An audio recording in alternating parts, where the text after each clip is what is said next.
এখানে প্রশ্নটিতে বলেছে সমাধান করো x/3 + 3/x = 4 × 1/4। তাহলে এখানে আমরা কি করব, প্রথমে এই অংশটাকে ভাঙাবো। তাহলে এখানে কি আছে x, এখানে লসাগু করে দেবো আমরা, এটা কি হবে 3x হবে এখানে।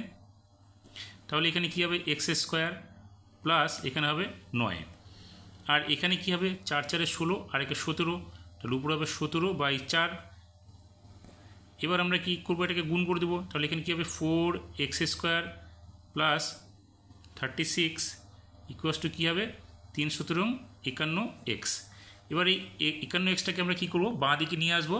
তাহলে এখানে কী হবে 4x² প্লাস এখানে এটা এদিকে নিয়ে আসলে মাইনাস হয়ে যাবে, -51x প্লাস 36 = 0। এখন আমাদের এটা কী করতে হবে, মিডল টার্ম করতে হবে। দেখো মিডল টার্ম করতে গেলে কী করবো, আমরা প্রথম পদের সঙ্গে তৃতীয় পদটা গুণ করব।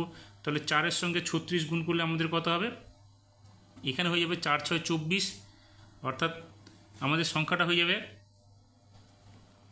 144 হবে।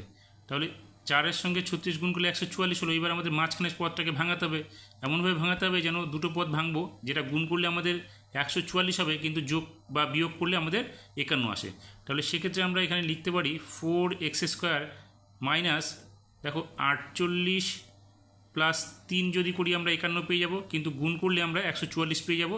তাহলে প্লাস 36 = 0, বা 4x² minus 48 x minus 3x plus 36 = 0। এবার আমরা কী করবো, এই দুটো পদ থেকে কমন নিব। তাহলে এখানে কী হবে 4x কমন নিব। তাহলে 4x কমন নিলে এখানে x মাইনাস 12, এখানে কি থাকবে 3 কমন নিলে x মাইনাস 12 = 0, বা 4x minus 3 into x minus 12 = 0। এর দুটো পদের গুণফল = 0, তার মানে একটা = 0 লিখতে পারি। সেক্ষেত্রে আমরা পাবো কি এখানে 4x মাইনাস 3 = 0, বা 4x = 3, বা x কী হবে 3/4।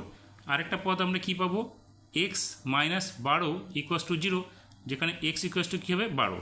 তাহলে আমরা কি পেলাম, এখানে x এর মান কি পেলাম, সুতরাং x হচ্ছে 3/4, 12। তাহলে দুটো মান আমরা পেয়ে গেলাম।